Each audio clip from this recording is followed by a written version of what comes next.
కర్నూలు జిల్లా ఆలగడ్డ మహాలక్ష్మి ఫంక్షన్ హాల్లో నిర్వహించిన ప్రజా సమస్యల పరిష్కార వేదికకు ప్రజల నుండి విశేష స్పందన లభించింది.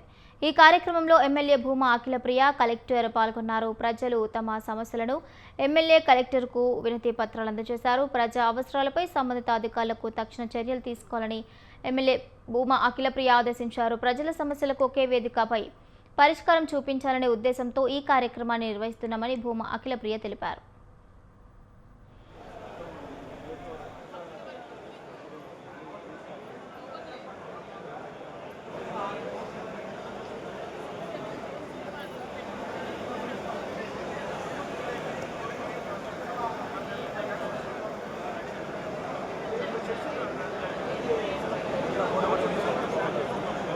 లాస్ట్ ఇయర్ అయిపోయా సార్ ఇవి అందాలు ఇచ్చాము. అంటే కొన్ని సార్ మా రీసర్వ్ జరిగింది సార్. రీసర్వ్ కొన్ని చేస్తామని క్లోజ్ చేశారు.